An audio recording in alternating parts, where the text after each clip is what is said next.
le constat que l'on fait, c'est quoi? C'est qu'une société qui est sans Dieu, donc qui est gouvernée de façon complètement séculaire. Je crois aujourd'hui, c'est très très clair, les fruits d'une telle société. On arrive au bord du gouffre, on est en total chaos, mondialement, okay, écologiquement, politiquement, économiquement, humainement. Donc c'est très très clair, il manque quelque chose. Et maintenant, quand on parle de ce débat, évidemment, on veut ramener la religion, mais la religion de Dieu au centre. Parce que on a aussi envie de dire que, évidemment, les religions ont été corrompues. Et aujourd'hui, les religions qui sont établies ne sont pas une solution.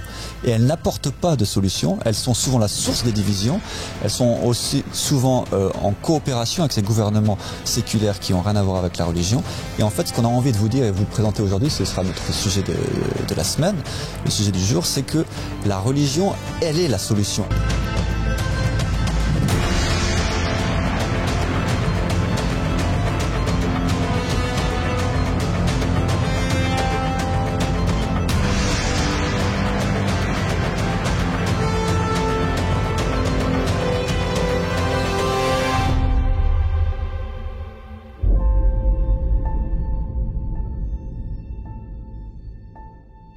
Bienvenue à tous, bonjour sur ce nouveau show qui s'appelle Humanité 2.0 avec mon très cher frère Arnaud. Comment tu vas? Je vais très bien, merci. Bonjour Guillaume, excité bonjour. Pour ce nouveau show. Ouais, on est très excités et on se réjouit d'avoir cette nouvelle émission qui va être hebdomadaire.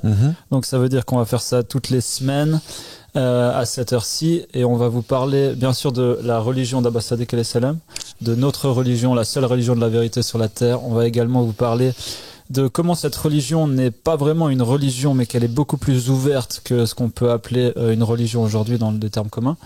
Et on va justement montrer au monde que Abba Sadiq alayhi salam, c'est pas seulement un leader religieux, mais c'est un leader pour l'humanité dans son entièreté. Exactement.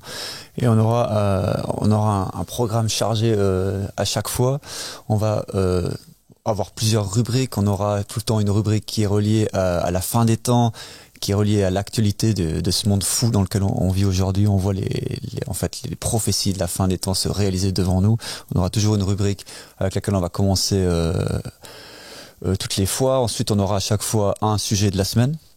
Qui sera fortement lié aussi avec cette nouvelle série d'Abba Sadiq, où il réexplique, il réétablit en fait les bases de notre religion. Donc ce sera aussi très excitant et très clair, hein. Très clair, très simple en fait d'établir comme ça, voilà les tenants d'une religion qui aujourd'hui qui est enfin une solution en fait pour ce monde. Et on aura aussi une rubrique interview où on va interviewer des croyants du monde entier. Et une dernière rubrique qui sera les nouvelles de l'état de justice divine et voir qu'est-ce qui se passe dans notre monde et voilà. Donc ça va, il y a beaucoup de choses à parler. On est très excités. Je crois que les gens sont aussi très excités parce que ça fait quelque temps qu'on avait arrêté. Il n'y a plus trop eu de nouvelles.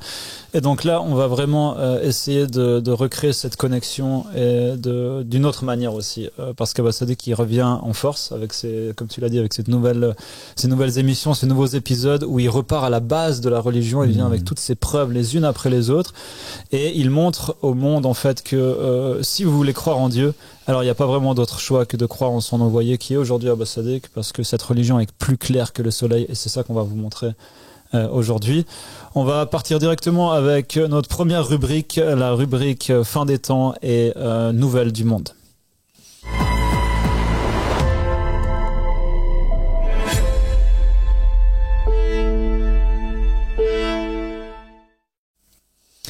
Donc voilà, Guillaume, aujourd'hui on vit dans un monde où chaque fois qu'on scrolle sur notre téléphone ou on ouvre Internet, la télé, c'est menaces de guerre, rumeurs de guerre, extinction de masse, catastrophes naturelles, famine, peste, épidémie.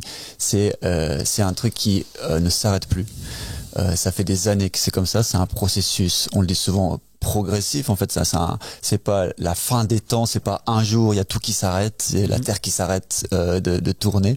Mais on voit, non, ça fait des décennies qu'il y a une intensification de ces signes, aussi une augmentation de prophéties qui sont véritablement accomplies les unes après les autres. Donc aujourd'hui, on va s'arrêter sur certains éléments de ces prophéties, mais avant vraiment en parler, on vous propose de regarder une petite vidéo qui résume voilà, en quelques minutes l'état de notre monde et les signes de la fin des temps.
And the Quran said, "We never punish until we have sent a messenger. And I am that messenger. I am inviting you to the seventh and final covenant between God and mankind. Accepting this covenant is the only thing that will save you from the punishment which is about to come down upon mankind." Voilà, je crois que c'est très très clair en fait. C'est des versets de la Bible qui sont dans cette vidéo et qui se réalisent avec des articles de nouvelles. Et ça, c'est que pour l'année 2025. On aurait pu prendre des faits qui sont arrivés l'année passée ou l'année d'avant qui confirment et reconfirment tout ça. Et peut-être la différence entre ce qu'on propose et d'autres personnes, parce que je crois qu'il y a beaucoup de gens aujourd'hui de plus en plus qui sont conscients en fait de ce qui arrive. Beaucoup de gens qui mettent en lien les prophéties de la fin des temps, que ce soit islamique ou biblique, avec ce qui nous arrive aujourd'hui. Mais il y a personne qui va finir sa vidéo avec la solution. Il y a personne qui a la solution en fait et qui va dire ok, regardez, ça se passe, c'est clair. Mais maintenant, qu'est-ce qu'on fait? Donc là, il y a des gens qui attendent l'enlèvement de l'Église, il y a des gens qui attendent un fameux retour de Jésus-Christ, mais c'est tout des probabilités. Ils savent pas vraiment. Nous, on a un homme ici qui a des preuves sur qui il a des preuves de comment donner une solution, et c'est ça aussi qu'on a envie de vous inviter c'est qu'il y a une solution dans un monde, j'ai envie de dire, où politiquement, l'ONU, qui est la plus grande organisation mondiale politique, ils sont complètement impuissants à empêcher des guerres, à empêcher des famines. On voit ce qui se passe à Gaza maintenant depuis plus d'une année. Les religions sont impuissantes. Il n'y a aucune religion qui s'élève contre les guerres qui se passent, contre les famines. Où elles sont les religions? Je crois qu'on va en parler aussi un peu plus loin, mais on se rend compte que les religions ne font plus partie de la solution pour l'humanité, et c'est un gros problème.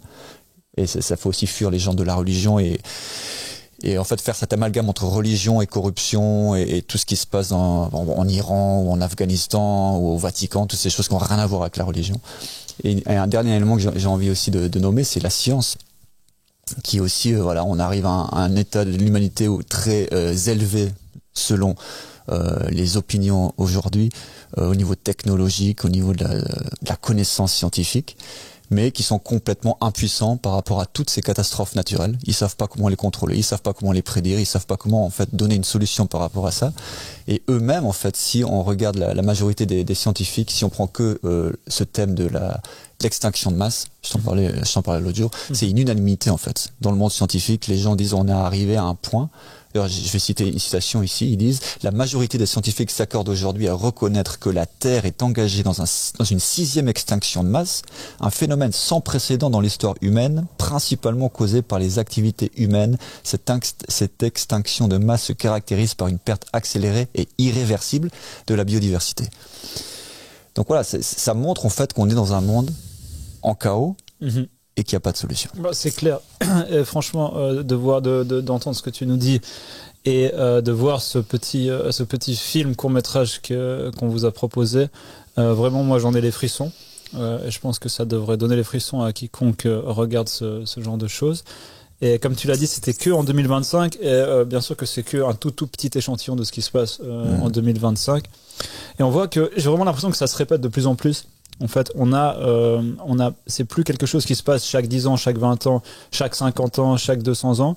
C'est quelque chose où chaque mois et demi ou chaque 3 mois, on a de nouveau une nouvelle panique mondiale, où genre la bourse s'effondre, ou alors on a une grosse crise économique, où en même temps on a les États-Unis qui veulent attaquer tel et tel pays, en même temps on a une guerre entre Israël et Gaza qui n'en finit jamais, en même temps on a la guerre en Ukraine, en même temps on a des bombardements dans l'océan Pacifique, on a toutes sortes de nouvelles qui nous parviennent de partout, de guerres et de rumeurs de guerre, de séismes, d'éruptions volcaniques comme absolument jamais vu. Et on a vraiment une panique qui s'installe au point où on parle de quoi ? On parle de troisième guerre mondiale, de guerre nucléaire. Et ça, c'est quelque chose qui n'existait absolument pas il y a quelques années, avant 2020. Et là, de plus en plus, en fait, on en parle et de plus en plus souvent. Et on est arrivé de nouveau cette semaine à un climax clair où les grands gouverneurs du monde nous parlent de guerre mondiale, de guerre nucléaire, de revanche nucléaire, etc. Où on a vu il y a quelques jours la Chine, au début du mois de septembre, présenter son armement absolument fabuleux, extraordinaire, qui dépasse tout entendement, qui fait même dire aux experts mondiaux, on pense ou on espère en tout cas que ce sont des faux, des fakes. Parce que si c'est vraiment vrai ce qu'ils présentent, alors ils ont clairement une des plus grandes puissances mondiales militaires, qui pourrait défier n'importe quel empire militaire. Et voilà, on en est là, on en est à un endroit où ce qu'a dit Abbas Sadiq il y a 2 ans est en train de se réaliser de plus en plus. Tu as parlé de l'extinction des animaux, il a aussi parlé d'extinction humaine. Bien sûr. Il a parlé, alayhi salam, Abbas Sadiq, d'hommes, d'êtres humains qui allaient bientôt manger des êtres humains. Et on voit bien qu'on en est très proche. Et d'ailleurs, il y a certains pays où c'est déjà en pratique. J'ai vu une émission hier là-dessus dans un pays africain. Donc voilà, on va revenir sur quelques petits slides qu'on va mettre à l'écran qui parlent de choses qui se sont passées cette semaine. Donc avec un premier slide qui parle bien sûr du bombardement au Qatar, de Doha.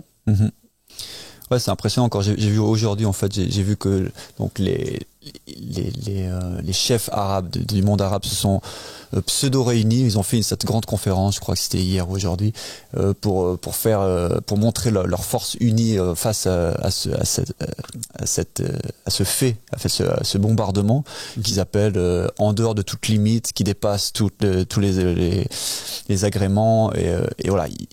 Mais quelle est la valeur d'un tel réunissement, d'une telle réunion, quand on sait que dans la salle, il y a des gens qui ont des engagements économiques avec les États-Unis, qui viennent de vendre pour des milliards de dollars. Donc quand je parle de l'Arabie Saoudite, ils ont des contrats avec les États-Unis qui sont Israël, c'est la même chose. On a des gens comme le roi de la Jordanie qui était dans la salle et qui dit c'est inacceptable, on est avec vous, le Qatar et la Doha, alors qu'ils acceptent que l'Israël vole les bombes iraniennes. Voilà, qu'ils arrêtent les bombes iraniennes quand elles passent dans leur ciel. Donc c'est une sorte de grande moquerie, j'ai l'impression. Mais le fait est que dans l'apparent, les enchères s'élèvent. Ce que disait Abbas Sadiq est vraiment devient de plus en plus proche en fait. Cette troisième guerre mondiale, c'est comme si on se rapproche et ensuite pendant quelques mois on l'oublie un petit peu et ensuite ça revient. Mais je sais pas si vous vous rendez compte qu'aujourd'hui on est arrivé à un point où Israël et l'Iran, ces deux grandes puissances qu'on disait le jour où ils s'envoient une bombe l'un sur l'autre, ce sera la troisième guerre mondiale, c'est sûr. C'est arrivé. C'est arrivé en 2024 et c'est là. Et aujourd'hui on sait où on en est. On se rapproche. Qu'est-ce qui manque pour qu'il y ait vraiment la première guerre nucléaire qui apparaisse? En tout cas, à en entendre les médias internationaux et les fichiers qui sont sortis par fuite de certains États, de certains gouvernements, on voit bien qu'on n'est pas les seuls à le penser. On voit bien que les gouvernements européens se préparent à la guerre. Ok, on va placer un slide ici qui nous montre que la France, vous qui nous écoutez en France, des documents ont été fuités qui, bien sûr, nous ont appris que les hôpitaux français ont été avertis, soi-disant par les offices gouvernementaux, qu'il fallait se préparer à une guerre très bientôt. D'ici mars 2026, les hôpitaux, certains hôpitaux ont été appelés pour faire face à entre 10 000 et 50 000, voire selon certains rapports, 150 000 blessés. Ok, donc les hôpitaux doivent se préparer en France à accueillir des blessés de guerre d'ici moins de 6 mois. Tu dis blessés, mais c'est même marqué soldats blessés. Donc ça veut dire qu'il y a vraiment une pensée que voilà, il y aura des soldats français, ou en tout cas des soldats sur le sol français, qui vont être blessés, qu'il faudra les accueillir dans des hôpitaux. Du coup, c'est extrêmement inquiétant en fait. Donc ça, c'était un article. Il y a eu plusieurs articles. Hein. Voilà, on va placer maintenant l'article original en fait qui avait délivré cette information en premier, qui est le Canard enchaîné. Qui est la même information. Donc, le ministère de la Santé mobilise les hôpitaux pour la guerre. Voilà le titre d'un de vos plus grands journaux en France. Et ça fait écho quand même à ces dernières années. Si je me trompe pas, c'était peut-être fin 2023 ou en tout cas 2024. Il y a eu dans plusieurs pays un appel au recensement militaire. Je me rappelle en France, ça a eu lieu. Il y a eu cette conversation, la conversation en Suède et la conversation aussi en UK, ici en Angleterre. De savoir qui c'est qui allait être appelé s'il y a une guerre prochaine qui arrive. Et la semaine dernière, Guillaume, sur nos téléphones ici en Angleterre, on a tous reçu une alarme qui disait ceci est une fausse alerte, mais un essai d'alerte nationale en cas d'urgence. Où tous les téléphones anglais ont été notifiés à la même seconde. D'ailleurs, tous nos téléphones ont sonné au même moment, alors qu'on était dans les couloirs de notre bâtiment ici, de notre studio. Donc voilà, ce sont quelques échos en fait du monde pour vous montrer quoi ? Pour vous montrer que nous sommes dans un temps extrêmement critique, dans un temps où on n'est pas là pour rigoler en fait. Et ce qu'on vous dit, c'est sérieux en fait. Et c'est pas, on n'est plus en train de vous dire. Dans quelques années, dans 10 ans, dans 20 ans, le Mehdi va sortir. Le Mehdi est là, le Qaïm est là. Il vous appelle. Pourquoi ? Parce qu'il a prédit que très prochainement, ces choses vont arriver. Et elles sont déjà en train d'arriver. C'est pas un mystère, c'est pas une devinette. Ok, on va continuer avec d'autres choses qui sont passées ici, plus proche de nous en Angleterre.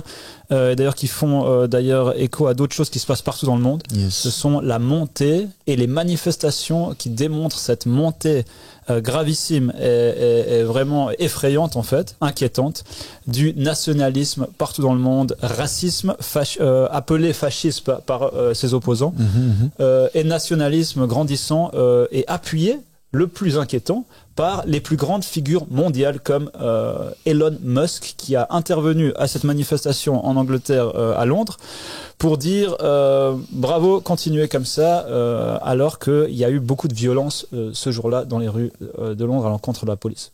Tout à fait. Et c'était comme une sorte de... J'ai l'impression de voir un film en fait. C'est donc cette manifestation selon, donc voilà, il y a toute cette théorie du complot. Il y en a qui disent qu'il y avait que 100 000 personnes, il y en a qui disent qu'il y avait 1 million de personnes dans les rues de Londres, mais il y avait quand même. Ce que disait Tommy, c'est quoi son nom ? Ce fameux Tommy Robinson. Qui avait organisé la manifestation. Voilà, et quelqu'un qui a organisé une manifestation qui a été lui-même emprisonné auparavant, mais voilà, il peut organiser des rassemblements comme ça, qui est sponsorisé d'une certaine façon, en tout cas. Soutenu par Elon Musk, officiellement l'homme le plus riche du monde, qui a été dans le gouvernement américain officiellement. Il avait un rôle un professionnel dans le gouvernement américain proche de Trump avant qu'il se fasse virer. On ne sait pas trop bien ce qui s'est passé, mais n'empêche qu'il était là en live à encourager les Anglais à défendre la Grande-Bretagne pour qu'elle reste aux Bretons, qu'elle reste aux Anglais en fait, et que lui qui a des racines en fait anglaises disait j'ai à cœur que l'Angleterre en gros reste aux Anglais, en balayant toute l'histoire de l'Angleterre. Quelle est cette nation aujourd'hui en fait, comme si la nation anglaise aujourd'hui était que des blancs nationalistes. Enfin voilà, c'est extrêmement inquiétant. C'est étrange en tout cas, ça fait réfléchir, et on voit bien sûr dans ces articles qui apparaissent à l'écran que il y a pas seulement les Américains qui soutenaient ça dans Elon Musk, mais Éric Zemmour, un Français qui est venu à Londres pour participer à la manifestation et qui a été accueilli en grande pompe. Et on connaît bien les positions d'Éric Zemmour sur les races qui ne sont pas nécessairement européennes. Donc voilà, on a des manifestations comme ça, et moi j'aimerais aussi vous dire que quand nous on essaie de faire des manifestations, on n'est pas vraiment accueillis, même si on n'est que quelques personnes. Voilà. En général, on nous met dans un coin de rue, alors qu'eux ils sont des milliers et des centaines de millions, et qu'il n'y a pas l'air d'avoir trop de problèmes avec ça. Voilà, ça pose quand même quelques questions. Ça pose quelques questions. On voit qu'il y a une claire polarisation dans la société qui est en train de se mettre en place et qui est fortement poussée, j'ai l'impression. Polarisation entre cette droite et cette gauche, ces mouvements racistes d'extrême droite qui leur cible c'est quoi? C'est les migrants, ces fameux migrants, ces gens qui viennent soi-disant faire des actes des malfaits, qui viennent voler, qui viennent tuer dans les pays. Alors est-ce qu'il y en a qui le font? Certainement. La dernière personne qui s'est fait tuer aux États-Unis, c'était pas un migrant, c'était un Américain blanc. Donc il y a toujours cet amalgame qui est très dangereux en fait. Mais ce qui est plus dangereux en fait, et Abba Siddiq nous en a parlé récemment, c'est qu'en fait sur cette scène en fait politique et il y a quelque chose d'autre qui se passe, c'est qu'il y a une utilisation de la religion qui revient en force. On a vu ça dans les médias américains, le gouvernement qui est en train de revenir très très chrétien, qui utilise la religion chrétienne. Trump qui se dit qu'il était sauvé par Jésus quand il a été tiré dessus, qu'il prie en public, et toutes ces choses-là. Et ce mouvement à Londres était aussi, ils ont essayé de tourner en fait, ils mélangent les valeurs anglaises originelles, ils disent nous on est un pays chrétien. Protestants chrétiens, c'est notre identité. On n'a pas envie on n'a pas envie des gens qui sont bruns, on n'a pas envie des gens qui sont musulmans en gros. Et c'est très très clair. Était brun selon les images qu'ils ont. Et malheureusement, Jésus n'était pas anglais, à ce que je sache, ni français. Ok. Et ils étaient du Moyen-Orient, donc je ne sais pas s'ils auraient été très bien accueillis aujourd'hui en Europe. Je pense que oui, les Européens accueillent justement. Et d'ailleurs, les Européens accueillent nos partisans. Yes. Et j'espère qu'ils resteront dans cette optique-là d'accueillir nos partisans, d'accueillir des gens qui sont maltraités dans leur pays. Et de pas tout mélanger en fait, c'est un peu le danger. Et on voit pourquoi on parle de ça, parce qu'il y a des prophéties du prophète Mohammed, que la paix soit sur lui, sur sa sainte famille, qui nous disent qu'à la fin des temps, les musulmans vont se faire maltraiter au plus haut point, au point d'être déportés, d'être assassinés dans les pays non musulmans. Et on voit que nous sommes pas les seuls à parler de ça. Il y a beaucoup de gens qui parlent de ça aujourd'hui sur les réseaux sociaux, qui disent que y a un grand danger en fait, et il y a comme une montée de ce nationalisme. Est-ce que c'est vrai? Est-ce que c'est pas vrai? Toujours est-il qu'il y a certaines indications qui nous poussent à être un peu inquiets à ce sujet. Et ce qui est inquiétant, c'est qu'en fait, c'est une sorte de grande propagande en fait qui essaie de rameuter des camps. De façon assez agressive en fait, et on voit, moi personnellement ce qui m'inquiète, c'est cette utilisation de la religion, et c'est aussi ce salissement de la religion. Donc c'est des gens qui ont aucune pratique spirituelle, c'est des gens qui dans leur action montrent qu'ils n'ont pas vraiment, qui n'appliquent pas les paroles de Jésus, ou qui n'appliquent pas les paroles du prophète Mohammed, mais qui utilisent ces noms, ces cultures religieuses pour rassembler et en fait diviser. Alors que tous les prophètes sont venus ici pour unifiés. Ils ont toujours dit l'humanité d'abord, même si souvent ça a été effacé de leur discours. Et aujourd'hui, en fait, c'est ça. On arrive, en fait, je pense, Guillaume, à un paroxysme, au climax le plus haut entre qu'est-ce qu'une société où l'Église et l'État, donc la religion et l'État sont séparés, qu'est-ce qu'une telle société peut proposer, en fait, comme solution pour l'humanité, pour sa population, pour sa société? Mais c'est une bonne question, et on voit bien qu'il n'y a pas trop de discussion, parce que c'est pas une discussion qui est proposée.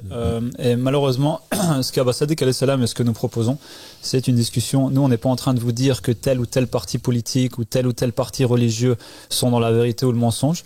On n'est pas en train de vous dire qu'on n'a pas le droit de se rebeller contre un gouvernement tyrannique, quel qu'il soit dans le monde. On n'est pas en train de vous dire qu'on n'a pas le droit d'avoir la liberté d'expression, quelle qu'elle soit. Au contraire, Abba Siddiq, c'est justement cette personne qui invite les gens à discuter. On aimerait bien avoir sur cette table ici, avec nous, des gens de différents partis politiques, de différents partis religieux, pour pouvoir discuter et trouver une solution qui puisse être équitable pour tout le monde et qui puisse être juste pour tout le monde et qui puisse trouver une solution en fait pour des gens qui veulent vivre ensemble et qui ne sont pas nécessairement obligés de se séparer juste parce qu'ils sont de différentes races, de différentes religions, parce que c'est souvent un manque de communication, un manque de compréhension, un manque de volonté d'aller vers l'autre, et ça peut venir des deux côtés bien sûr. Abba Siddiq, il est venu pour mettre fin à ces problèmes-là, à ce séparatisme-là, à ces frontières-là en fait qui ne font que qui n'apportent rien de bon, qui n'ont jamais apporté rien de bon et qui ne vont jamais résoudre aucun problème dans le monde, de se considérer comme une entité fermée et de combattre une autre entité qui est à l'extérieur, qui sont aussi des êtres humains, qui sont aussi créés par Dieu, qui sont aussi des descendants d'Adam, qui sont aussi croyants en Jésus-Christ, qui sont aussi croyants dans tous les prophètes et les messagers, qui sont aussi des fils d'Abraham ou d'Ismaël ou d'Isaac. C'est extrêmement dommage et extrêmement inquiétant et extrêmement dangereux pour nous d'aller dans cette direction de la haine raciale, sociale, religieuse. Nous n'encourageons cela en aucun cas. Exactement, et le constat que l'on fait, c'est quoi? C'est qu'une société qui est sans Dieu, donc qui est gouvernée de façon complètement séculaire. Je crois aujourd'hui, c'est très très clair, les fruits d'une telle société, on arrive au bord du gouffre, on est en total chaos, mondialement, écologiquement, politiquement, économiquement, humainement, donc c'est très très clair, il manque quelque chose. Et maintenant, quand on parle de ce débat, évidemment, on veut ramener la religion, mais la religion de Dieu au centre, parce que on a aussi envie de dire que, évidemment, les religions ont été corrompues, et aujourd'hui, les religions qui sont établies ne sont pas une solution. Et elles n'apportent pas de solution, elles sont souvent la source de division, elles sont aussi souvent en coopération avec ces gouvernements séculaires qui n'ont rien à voir avec la religion. Et en fait, ce qu'on a envie de vous dire et vous de présenter aujourd'hui, ce sera notre sujet de la semaine, le sujet du jour, c'est que la religion, elle est la solution, elle est en fait la véritable religion de Dieu, c'est quelque chose qui unifie l'humanité dans son humanité avant de l'unifier au niveau religieux et de pratiques et de l'adoration, et c'est une solution qui aujourd'hui doit être présentée, mais pas ces religions corrompues. Et c'est juste pour faire encore écho à un des commentaires que j'ai vu récemment dans notre vidéo, où j'avais écrit un commentaire, j'ai dit, je crois qu'il est temps d'avoir un gouvernement où l'homme de Dieu dirige. Et la personne m'a répondu, et tu veux que ça se passe, dis ça aux gens qui vivent en Iran et à Gaza. Et pour moi, c'était très très clair. Et je dis merci à cette personne parce que tu me montres en fait l'amalgame et la mécompréhension en fait de ce que c'est la religion. Évidemment qu'en Iran et à Gaza, c'est pas la religion qui gouverne, c'est pas Dieu qui gouverne. Voilà, c'est des usurpateurs de gens qui ont pris Dieu comme nom et qui ont essayé de faire de leur population des esclaves, de leur faire peur et de leur faire vivre d'une façon qui a rien à voir avec la vraie religion de Dieu. Tout à fait. Donc c'est ce qu'on va voir maintenant dans notre prochaine rubrique qui nous parle de notre religion.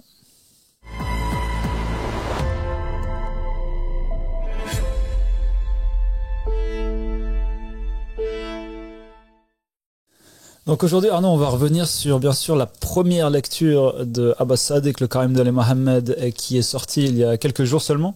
Il a commencé toute une série de lectures où il recommence d'une manière beaucoup plus thématique, beaucoup plus schématique, la religion de Dieu, pour prouver en fait de manière claire, de manière essentielle, de manière très simple, avec des slides à l'écran. En fait, il le fait dans un grand hall qui s'appelle le hall des mystères, dans sa base en Angleterre où il enseigne la religion, et il le fait avec beaucoup de ses compagnons, des gens qui sont venus des quatre coins du monde pour le rejoindre et pour apprendre à ses côtés. C'est pour ça que on va faire en fait la même chose que lui. On va reprendre maintenant à partir d'aujourd'hui chaque semaine ses lectures, et on va essayer de réexpliquer en français de la même manière qu'il nous l'explique, cette magnifique religion qui est, comme vous allez le voir aujourd'hui, plus claire que le soleil. Donc on va mettre quelques slides en fait à l'écran. Vous pouvez nous suivre aujourd'hui avec des slides. Et donc le titre de notre émission d'aujourd'hui, ce sera Notre religion. Et nous allons prouver que nous sommes sur la voie de la vérité. Et le slide suivant va vous donner le thème d'aujourd'hui, qui est la corde de Dieu, avec un verset du Coran, Surat Imran 303, et cramponnez-vous tous ensemble à la corde d'Allah et ne soyez pas divisés. Donc Arnaud, aujourd'hui on va voir qu'est-ce que c'est que cette corde de Dieu. Yes. Si c'est une corde, qu'est-ce que ça veut dire en fait, la corde de Dieu qui est mentionnée dans le Coran? Est-ce qu'elle a une signification symbolique? Est-ce qu'elle a une signification concrète, pratique dans ce monde? Et que cette corde veut dire quelque chose, à quoi on peut vraiment s'accrocher, ou à quoi on peut vraiment accrocher notre esprit et notre foi et notre cœur et tout notre être pour atteindre Dieu. Parce que souvent les musulmans ou les chrétiens ou les juifs nous disent que, en gros, on ne peut pas s'attacher à quoi que ce soit d'autre dans ce monde qu'à Dieu unique. Et le Coran nous dit qu'en fait Dieu a lancé une corde dans la création pour qu'on s'y accroche, et c'est le seul moyen qu'on puisse retourner vers Dieu. Donc voilà le thème de notre présentation aujourd'hui. Exactement, et on va voir aussi est-ce que c'est quelque chose qui est uniquement mentionné dans le Coran et que c'est quelque chose d'islamique qui appartient à la religion du prophète Mohammed, paix sur lui et sa famille, ou est-ce que c'est quelque chose qui a toujours existé dans toutes les religions ou les religions précédentes. On va voir ça. Et avant de vraiment commencer cette présentation, on vous propose en fait, comme un petit cadeau, de vous montrer une sorte de petit trailer, une petite vidéo de présentation en fait de ces nouvelles lectures d'Abbas Sadiq. Comme ça vous met un peu dans l'ambiance. Et si vous avez l'occasion de le voir en anglais, bien sûr, vous pouvez aller voir ça sur The Mahdi Has Appeared. Mais on vous laisse découvrir maintenant la petite vidéo. If God says that he has the right to punish us, then it becomes incumbent upon God to at least illuminate the path, offer us a hand, offer us a rope, so that we may save ourselves. So where is God's rope?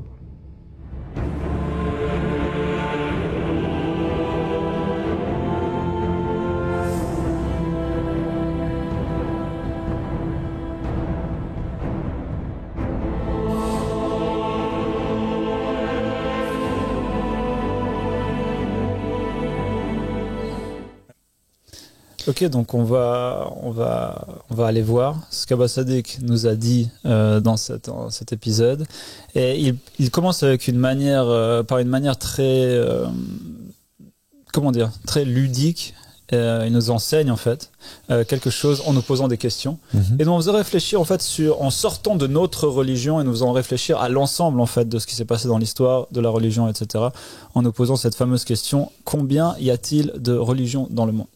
C'est une bonne question, et c'est vrai que quand il nous a posé cette question, on a sûrement peut-être compté sur nos doigts, ouais, ok, il y a 2-3 religions dans l'Est, il y a sûrement les religions principales qu'on connaît monothéistes, allez, peut-être une dizaine de religions qu'on connaît pas en Afrique, peut-être, des anciennes religions aztèques, mayas, allez, peut-être, je sais pas, une vingtaine, une trentaine de religions dans le monde, peut-être une cinquantaine.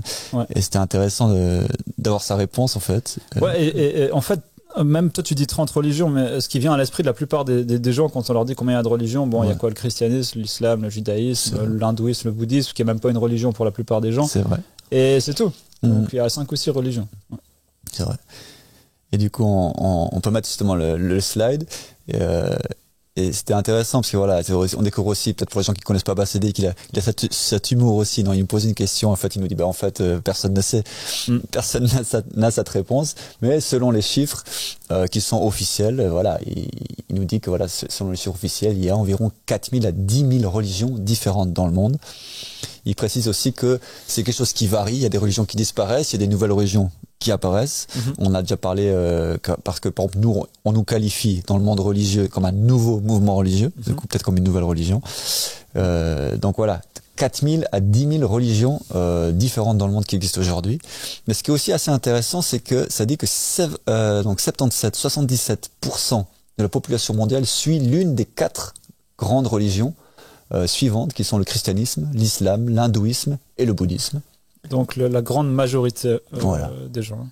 Et il y a 16% qui s'identifient comme athées, agnostiques ou non religieux. Et toutes les autres religions représentent les 7% restants. Un commentaire personnel que je trouve assez intéressant, c'est qu'en fait sur la population mondiale, il y a une grande majorité, il y a plus de 80% en fait de la population qui croit en Dieu, ou qui croit en un Dieu en tout cas. Et ce qui ça m'a pas choqué, mais dans le monde dans lequel on vit, dans nos sociétés qui sont constamment gouvernées en fait de façon séculaire, ça nous font croire en fait que le monde entier est plutôt athée, agnostique, et que la religion c'est pour les gens qui sont un peu retardés, quoi. Donc c'est seulement 16% en vérité de ces gens qui sont athées, agnostiques selon les statistiques, hein, ou non religieux. Donc athée, ça veut dire en gros qu'ils ne croient pas en Dieu. Oui. Agnostique, ça veut dire qu'ils croient peut-être qu'il y a un Dieu, mais qu'est-ce que ça veut dire Dieu? Et non religieux, ça veut dire que ça les intéresse pas. Voilà. Okay. Religieux, Dieu ou pas Dieu, c'est pas mon problème, je vis ma vie et on verra bien. Et toutes les autres religions représentent 7%. Donc c'est intéressant de voir qu'il y a 4000 à 10 000 religions et on a cité que 4 religions qui sont le christianisme, l'islam, l'hindouisme et le bouddhisme. Hein. Juste pour vous dire que, entre autres, en passant, le judaïsme, qui est quand même une des religions les plus discutées sur la scène mondiale, n'apparaît absolument pas, en tout cas dans ces 4 religions principales, bien sûr, parce que c'est une petite religion au point de vue nombre. Et 7% de toutes les autres 4000 à 10 000 religions. Donc, c'est quoi? Qui c'est tous ces gens? Quelles sont toutes ces religions? Est-ce que, quand on sait aussi que le Coran nous dit que si vous suivez la majorité des gens, ils vont vous égarer et que la vérité ne se trouve jamais avec la majorité, on va se dire mais comment on va faire? Parce que si toutes ces religions, peut-être la vérité elle est là-dedans, comment on devra aller analyser toutes ces religions? Exactement, et après ensuite l'exemple du christianisme. Rien que dans le christianisme, donc l'une de ces 4000 ou 10 000 religions, à l'intérieur de l'une de ces religions, le christianisme, il y aurait plus de 45 000 sectes, dénominations du christianisme. Donc on en connaît quelques-unes, hein. Nous on sait que voilà, dans le catholicisme, ensuite dans le protestantisme, c'est là où il y a beaucoup de dénominations différentes, les pentecôtistes, les baptistes, et toutes ces choses-là, c'est des évangélistes. Mais on n'imaginait pas qu'il y avait 45 000 en fait versions différentes de Jésus, en gros. C'est incroyable. Qui ont tous le Saint-Esprit, on imagine, et qui pensent tous que leur église est pas une autre. Autrement, pourquoi se séparer d'une autre église? Ils pensent que leur église à eux, c'est la voie du salut, et que si on fait partie d'une autre religion chrétienne, on sera peut-être parmi ces gens-là que Jésus a dit, vous m'appellerez Seigneur, Seigneur, mais moi je vous renierai. Donc on voit aussi que dans l'islam, il y a beaucoup, en tout cas selon les statistiques, beaucoup moins de segmentation. 70 dénominations différentes, comme l'avait prédit le prophète Mohammed sallallahu alayhi wa sallam dans sa fameuse narration. Oui. Dans le bouddhisme, plus de 300 différentes dénominations. Et dans l'hindouisme, il existe des dizaines de différentes dénominations dans l'hindouisme et également des dizaines de dieux différents. Voilà.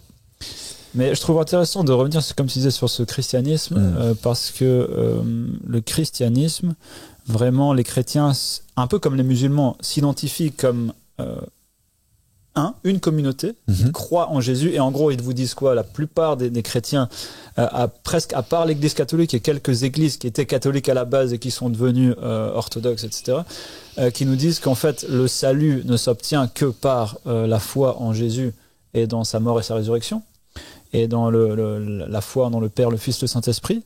Mais en fait, si vous allez dans chacune de ces 45 000 différentes églises, ils vont tous vous dire que non, ça c'est ok, c'est bien, mais en fait il faut croire en nous, il faut croire dans ce prêtre, il faut croire dans cette église, sinon vous allez aller très probablement en enfer. On a fait plein d'émissions là-dessus avec des prêtres qui se maudissent les uns les autres, fait, et qui maudissent l'église catholique, et l'église catholique qui dit que les autres vont tous en enfer, et on sait bien toutes les guerres qu'il y a eu, je veux dire en Europe, entre les protestants et les catholiques pendant des centaines d'années, des millions de morts, avec des millions de morts. Pour la vérité, alors qu'ils disent tous que non, il suffit de croire en Jésus et en sa résurrection. Donc voilà, c'est un autre aspect qui nous pousse à comprendre qu'il faut absolument trouver la religion qui est vraie. S'il y a un Dieu qui est bon et qui est vrai, il y a forcément une religion qui fait sens. Et c'est impossible d'aller explorer les 45 000 différentes versions. Il faut que ce soit plus facile que ça, il faut que ce soit plus clair que ça. Et c'est quelque chose du coup qui est pas seulement dans la chrétienté. On a eu cette fameuse narration du prophète Mohammed, paix sur lui, sa famille, qui parlait de ça, qui parlait de ces divisions. Et où est-ce que vont en fait ces divisions? Donc il dit les Juifs se sont divisés en 70 sectes, l'une d'entre elles qui sera au paradis et 70 en enfer. Les chrétiens se sont divisés en 72 sectes, donc ça c'était à l'époque du prophète Mohammed, 71 desquelles seront en enfer et une au paradis. Je jure par celui qui détient l'âme de Mohammed entre ses mains, ma nation se divisera en 73 sectes, dont une sera au paradis et 72 en enfer. On a dit, ô messager d'Allah, qui sont-ils? Il a dit, le corps principal. Donc le corps principal, se rend complètement égaré. Et aujourd'hui, on voit dans tous nos débats, nos TikTok, nos YouTube, beaucoup de gens qui se disent musulmans ou qui s'identifient à l'une ou l'autre des des sectes, clairement, mais qui ont oublié cette narration qui est extrêmement importante, parce que s'ils étaient au courant de cette narration, il y aurait cette urgence de faire partie de la vraie, et ils vérifieraient leur propre secte pour être sûr que c'est bel et bien la secte du prophète Mohammed.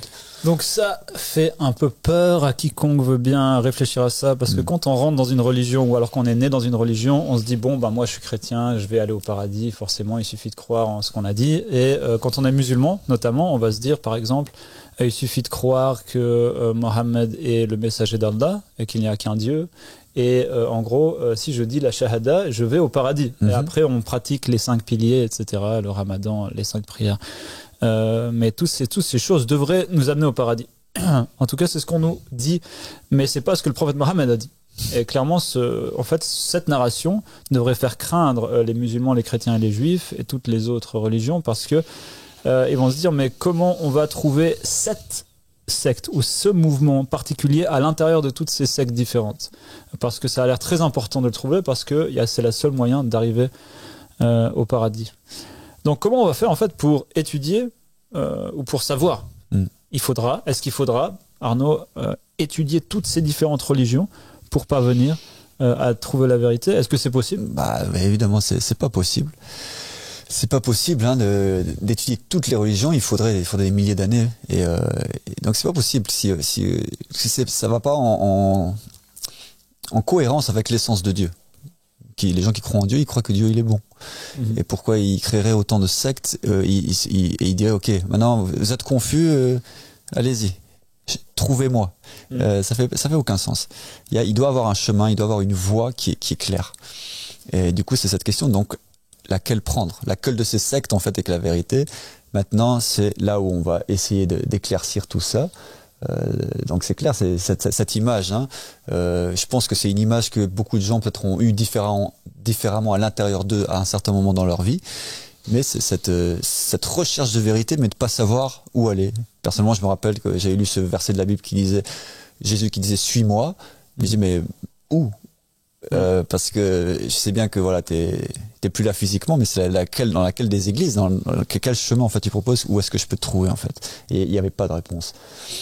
Et donc on voit cette image qu'on avait placée à l'écran il y a quelques secondes avec un grand nombre de routes. Et en fait, sur cette image, on a 16 routes. Ça paraît déjà être un choix absolument impossible à faire sans voir le bout de la route. Yes. Ok. Et là, on vous dit que non, il n'y a pas 16 routes, il y a 45 000 routes dans le christianisme, 73 routes dans l'islam et autant dans toutes les autres religions. Donc, même si vous êtes musulman, comment vous allez faire pour chercher, pour prendre la bonne route? Il faudra des indications.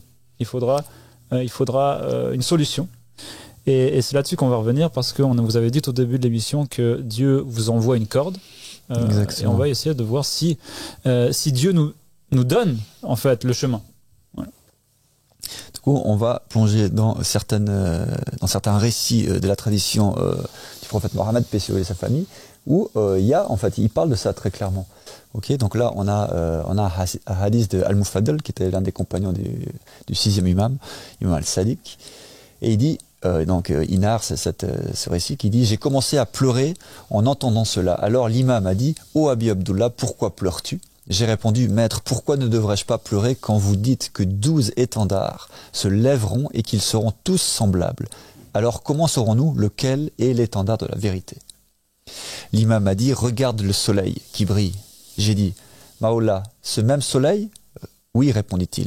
Ô Abi Abdullah, as-tu vu ce soleil? J'ai dit oui. L'imam a dit alors: je jure par Allah, notre affaire, la wilayat, est plus claire que ce soleil. Wow.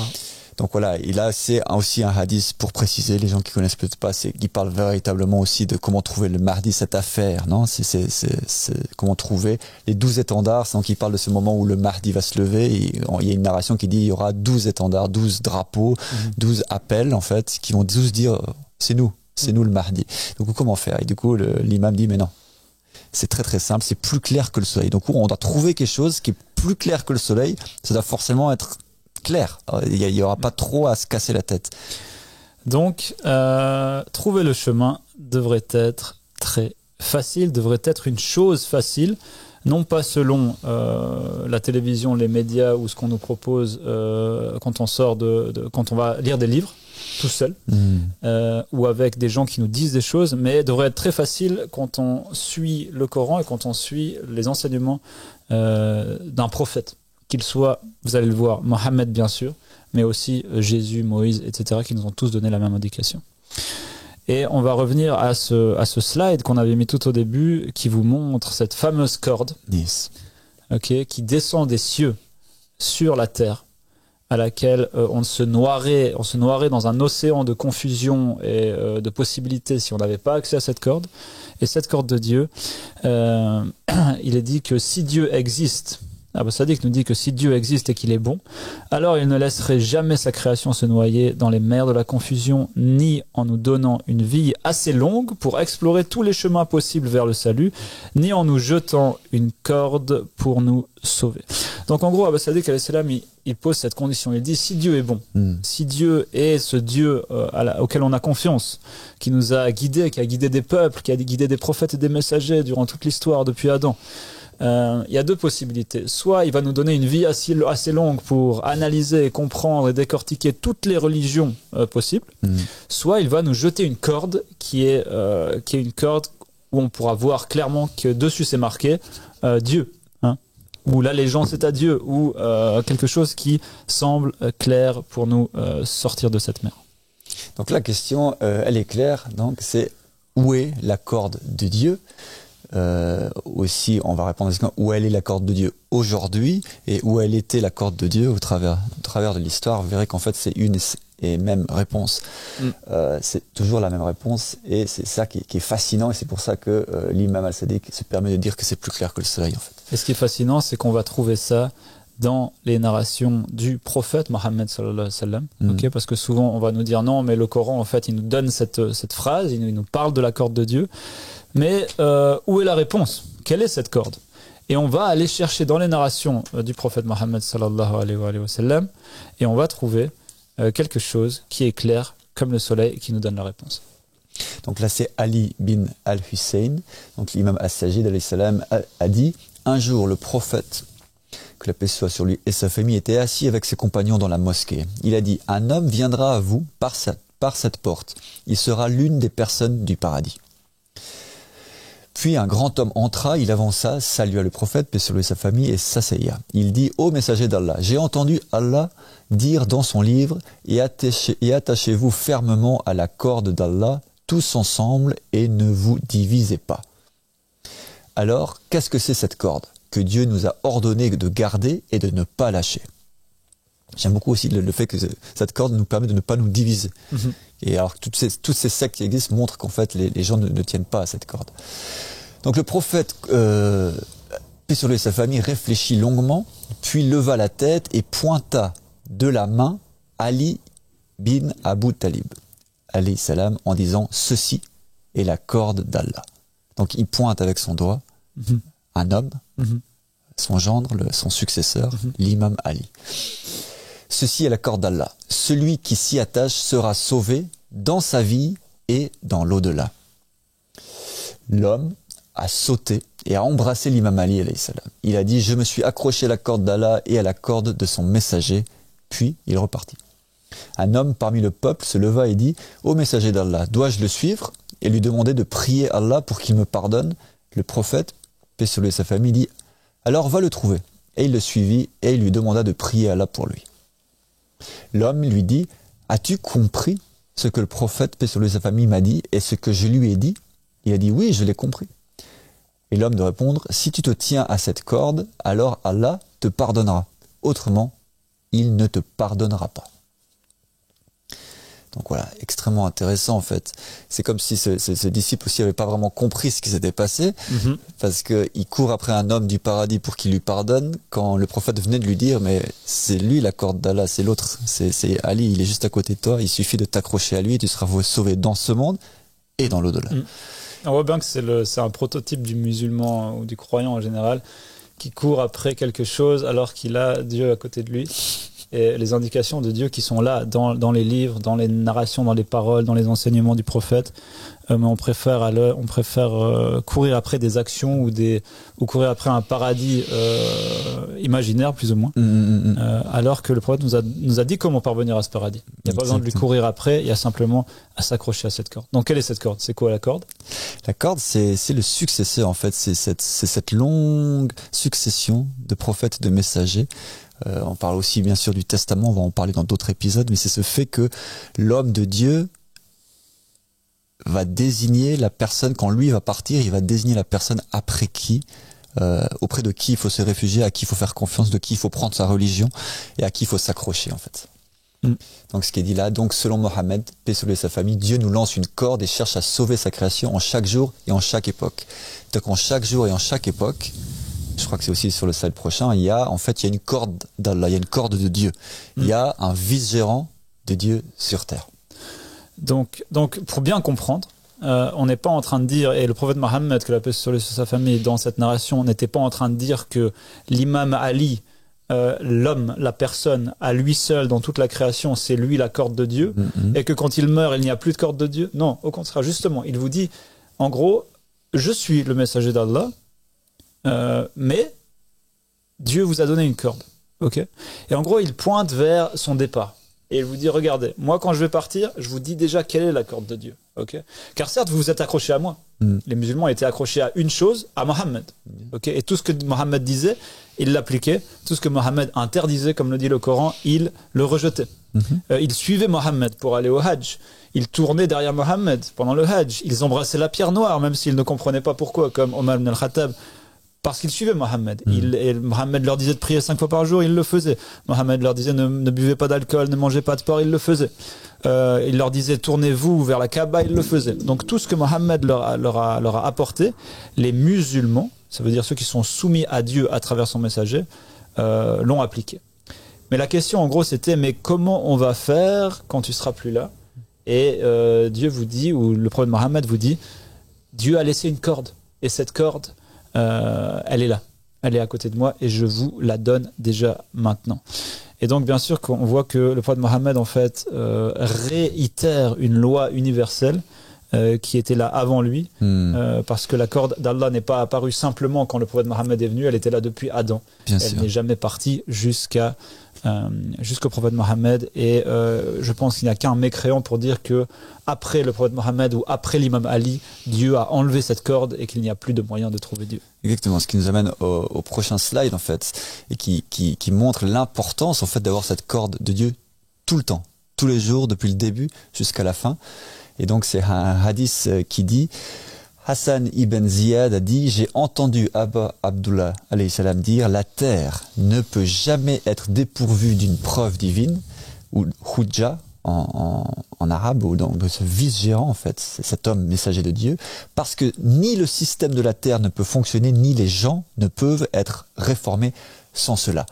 Donc c'est ça qu'on essaie de mettre en mots en fait, c'est, pour faire simple, c'est cet esprit que Dieu a soufflé en Adam. L'Esprit Saint, cet Esprit de Dieu, a continuellement traversé les âges et les ères à travers un messager de Dieu. Et quand Adam a disparu, cet Esprit a été dans Seth, et quand Seth a disparu, il a été dans le prochain successeur, jusqu'à quand ça atteigne tous ces grands prophètes. En fait, ils avaient tous cet esprit qui était cette corde de Dieu. En fait, c'était cette autorité de Dieu par laquelle on est sauvé. Si on suit cet homme, pourquoi cet homme? Parce que cet homme a en lui cet esprit originel, l'Esprit de Dieu, qui guide en fait. La question c'est, qu'est-ce que voulait dire le prophète Mohammed sallallahu alayhi wa sallam si c'était pas ça? Je veux dire, pourquoi il aurait pointé vers l'imam Ali, qu'il a également désigné comme son successeur dans plein d'autres narrations, qui est également pris comme le successeur désigné dans le testament du prophète Mohammed par une grande partie des millions et millions, centaines de millions de musulmans. Cet homme qui était clairement son gendre, son cousin, le mari de la plus pure des femmes du paradis, Fatima Zahra, sa fille, etc., le père des imams Al-Hassan Al-Hussein, le père du Mehdi, qui allait descendre de l'imam Ali et de Fatima Zahra, etc. Pourquoi il aurait dit que la corde d'Allah, une corde, c'est un homme? Et pourquoi cet homme-là? Donc je défie n'importe qui de nous trouver une interprétation différente de celle d'Abba Sadiq alayhi salam, parce qu'il n'y en a pas. et que tout va dans le sens de ce qu'Abbas Sadiq dit. C'est ça qu'il faut que vous compreniez aussi pour les musulmans qui sont un peu sceptiques quand vous nous écoutez. Et d'ailleurs, c'est amplifié et confirmé par cette narration, bien sûr, dont on parle souvent, qui est à l'écran. Quiconque meurt sans connaître son imam, ou l'imam de son temps, il meurt de la mort de l'ignorance. Et ça, c'est le prophète Mohammed qui l'a dit, comme on en a souvent parlé, et c'est référencé dans les hadiths sunnites, ainsi que dans les hadiths chiites, et c'est expliqué par les membres de Ahl al-Bayt, comme étant clairement l'imam, voulant dire le successeur désigné par Allah, par le prophète Mohammed dans son testament, c'est-à-dire les 12 imams qui viennent après le prophète Mohammed, et puis ensuite, bien sûr, les 12 Mehdi, etc. Ouais, c'est ce concept en fait qui est au cœur de notre religion, mais qu'Abbas Sadiq démontre très clairement qui est au cœur en fait de la religion, de toutes les religions. Et oui, parce que imam, ça veut dire guide. Ça, c'est dans un langage islamique arabe. Exactement. Alors qu'avant, lui, ça n'était pas dit un imam, mais c'était dit un messager, un prophète, un olel azim, un successeur, comme Pierre après Jésus, on va le voir. Exactement. Voilà. Donc voilà, là, je pense qu'on a fait un peu. On a clarifié cette affaire, en tout cas avec ces traditions islamiques, avec les hadiths et la tradition du prophète Mohammed, paix sur lui et sa famille. On va faire une petite pause avant de voir comment ça, c'est aussi vrai dans les autres religions. On va prendre ça aussi dans la Torah, dans la Bible notamment. Mais avant d'aller là, on fait une petite pause et on va aller dans notre prochaine rubrique. Court rubrique par rapport à l'interview de la semaine. Notre sœur Laure a été interviewée Ulysse, le frère Ulysse, qui nous partage un petit bout de son parcours qui est aussi en lien avec le thème d'aujourd'hui. Du coup, on vous laisse passer à la prochaine rubrique.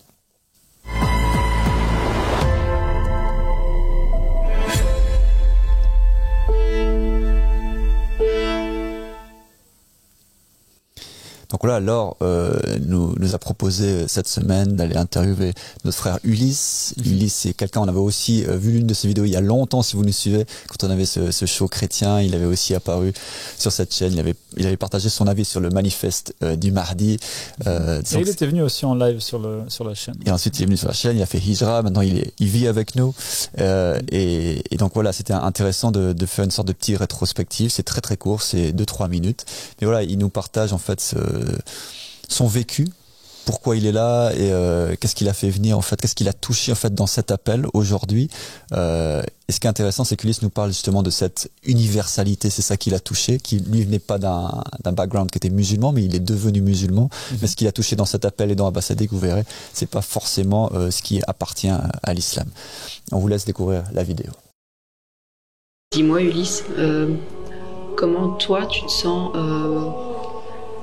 touché par cet appel et concerné par le fait que selon les Écritures on se trouve justement dans cette période de la fin des temps? C'est une vaste question, une question qui me touche profondément, surtout lorsqu'on a tant d'années cherché un sens à sa vie, lorsqu'on a tout, la sécurité, la paix matérielle, et que au fond on se pose des questions existentielles qui sont en nous depuis des années, depuis tout petit, et que les religions n'ont pas répondu à mes questions, et qu'à un moment donné il y a comme un appel profond à tout abandonner, à se dépouiller de tout ça et d'aller vers ceux qui ont le même sentiment, la même émotion, la même inspiration, et qui, ce message qui m'a fait venir ici, c'est ce côté universalité où tous les dogmes en réalité parlent de la même chose et que on parle d'une forme différente mais que le contenu est le même. Et en venant ici, on découvre qu'au final, la religion est la même, mais que les hommes, lorsqu'ils suivent les dogmes et les défenseurs des dogmes, eh bien, déforment tout en tout cas, il n'appelle pas à l'humanité profonde, universelle, dans laquelle nous partageons tous. Et que lorsque tu trouves cette paix intérieure avec d'autres personnes qui partagent la même conviction, autour d'un homme qui prône et qui te transmet cette énergie profonde en nous et qui te la réveille d'une manière logique, d'amour et de paix, mais en même temps ferme.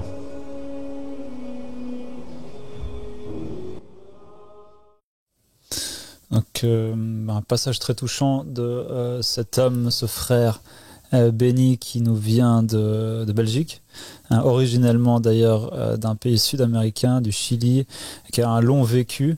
Et on voit bien que ça fait plaisir en fait de voir ce frère parce qu'il était déjà très réfléchi, très posé, très sage dans ses manières, dans ses réflexions. Et on voit bien depuis qu'il est arrivé, en fait, on sent même cette énergie où il est assis dans cette basilique et qu'il a comme inspiré cette énergie en lui. Il est très posé, il est très reposé. Et on voit bien que le fait d'avoir connu Abba Sadiq alayhi salam et sa communauté l'a fait changer et l'a fait avoir cette assise en fait, qui est l'assise des compagnons du Qa'im de Ali Mohammed, qui savent, et non pas qui croient en une religion, mais qui savent qu'ils sont avec la vérité. Ouais. Et il nomme plusieurs choses intéressantes. Je trouvais le fait de chercher, il dit qu'il cherchait beaucoup.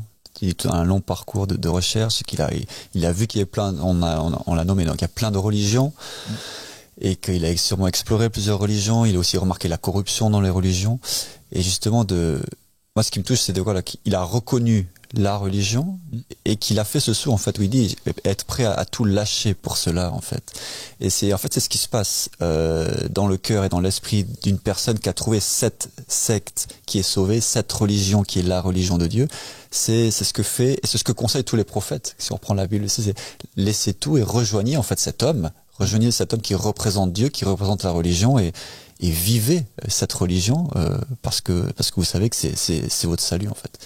Donc je trouvais que voilà, c'était intéressant à ce niveau-là et aussi au niveau de... J'aime bien, il parle de ce côté universel, j'ai déjà dit, mais ce qui nous amène aussi à la suite de notre émission, c'est de voir comment en fait, ce qui est vrai dans l'islam, on l'a vu, est-ce que c'est quelque chose qu'on peut aussi trouver dans les autres religions? Est-ce que si aujourd'hui quelqu'un nous regarde et qui est juif ou qu'il est chrétien ou qu'il est agnostique, s'il feuillette un petit peu les livres sacrés, est-ce que cette corde de Dieu, il peut la trouver aujourd'hui en étant chrétien, en étant juif ou en étant juste un chercheur de vérité et qui n'est pas forcément musulman?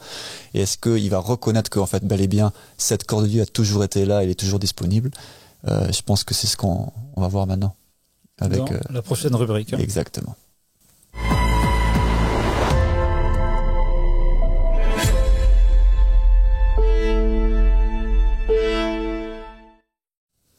Donc Arnaud, on a parlé dans la première partie de l'émission de plusieurs choses. La première partie, en tout cas, de l'émission qui parle d'Abba Sadiq alayhi salam, de sa religion.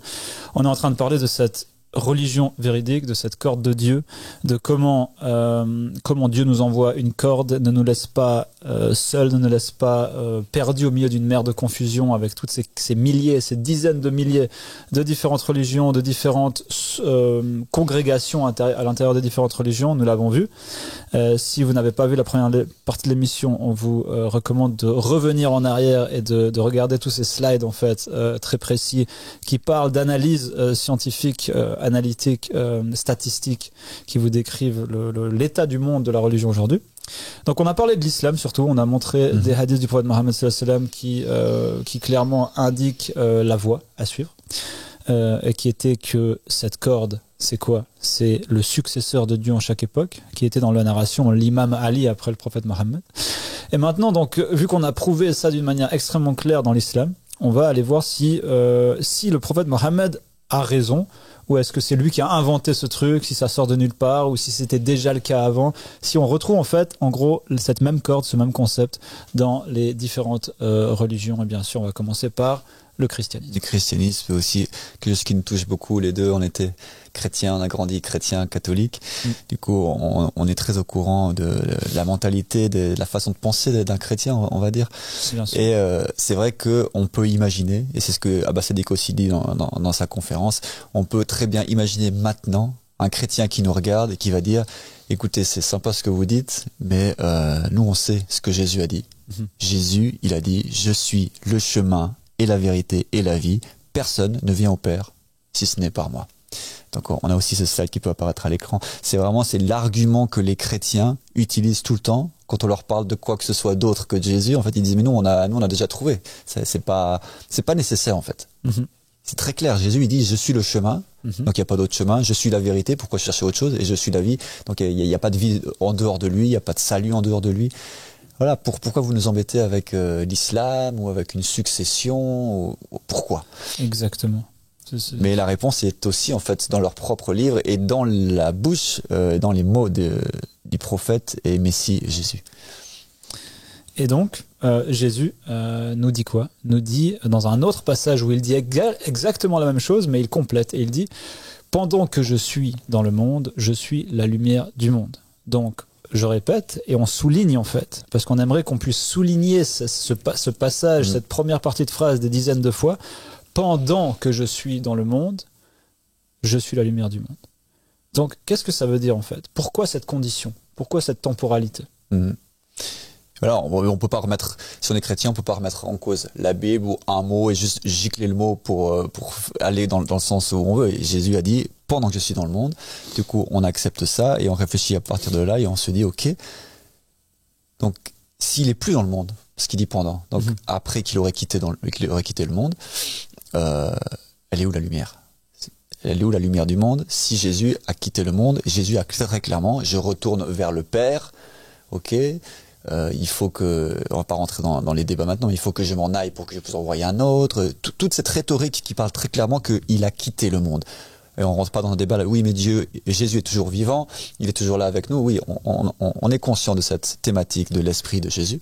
Là on parle de Jésus qui marche, parce que si Jésus n'était qu'un esprit, il aurait pas eu besoin de venir en tant qu'homme. Il était venu en tant qu'homme et il a parlé avec sa bouche, avec son corps, il a dit je suis là et pendant que je suis là, je suis la lumière du monde.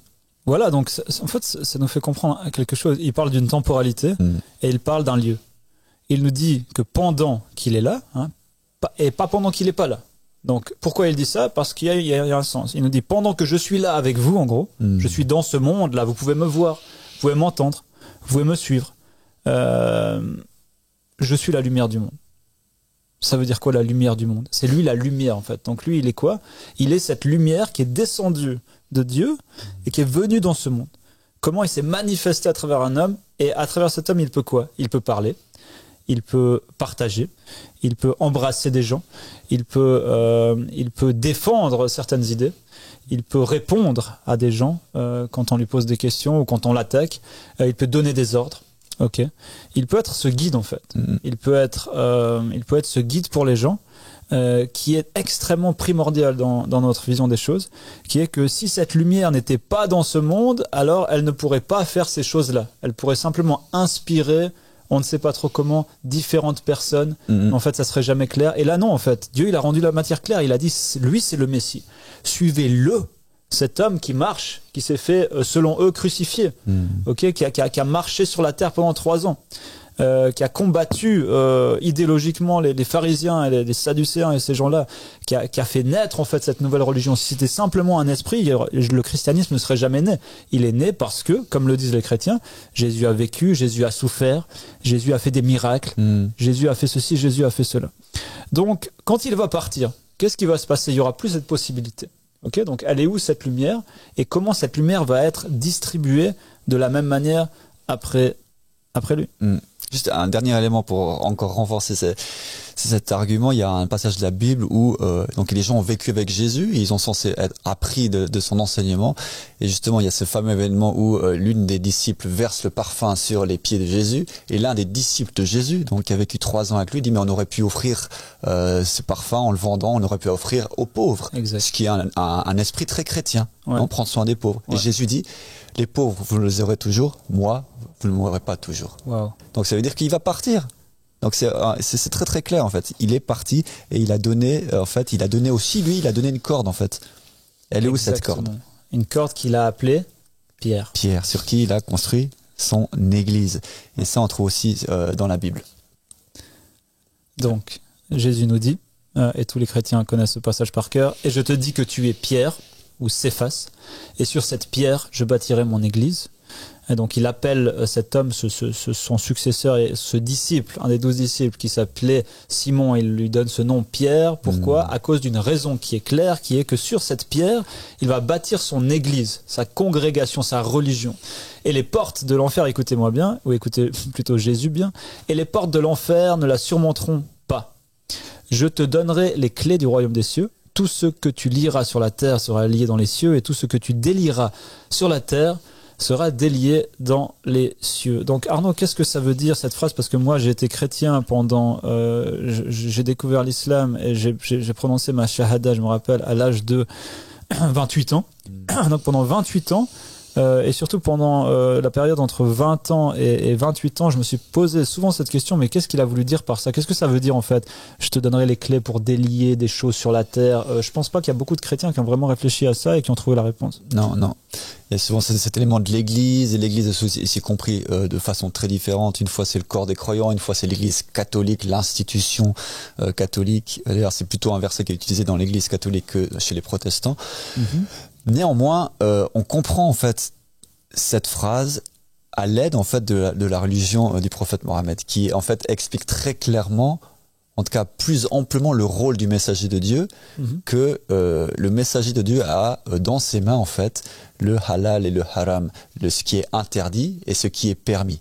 Et cela change en chaque époque, et c'est pas le prophète Mohammed encore une fois qui a inventé ça. On l'apprend avec Moïse, c'est Moïse qui a descendu les lois, et avec ces lois c'est lui qui les faisait respecter. Si on ne respectait pas, on pouvait mourir, on pouvait avoir des conséquences. Du coup le messager, c'est lui qui détient dans ses mains ce qui est permis, ce qui est pas permis, mais aussi en gros le salut. Donc ce qui est lié ici est lié dans les cieux. Du coup si vous êtes jugé ici par celui qui a les clés en main, vous n'irez pas, vous serez jugé de la même manière au paradis en fait. C'est son jugement et le jugement de Dieu en gros. En fait, Jésus donne à Pierre les clés de la jurisprudence. Exactement. Okay. L'autorité divine pour dire si une affaire est légale, non légale, juste, mauvaise, vraie ou faux.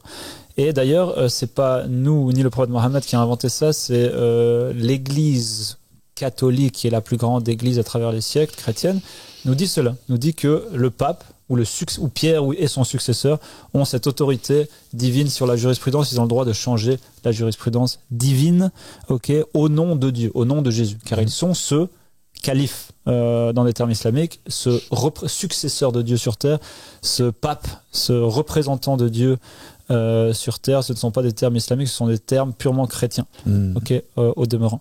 Et ici, on a quoi? On a en fait l'explication d'une certaine manière de ce hadith de Mohammed qui dit que dans l'église chrétienne il y aura combien? 72 sectes. Toutes iront en enfer sauf une. Donc là on voit quoi? On voit que celle qui ne va pas en enfer, cette secte qui est protégée contre l'enfer, c'est la secte qui tient à cette corde qui est une pierre dans ce cas, qui est Pierre. Pourquoi? Parce que on peut remettre le slide à l'écran.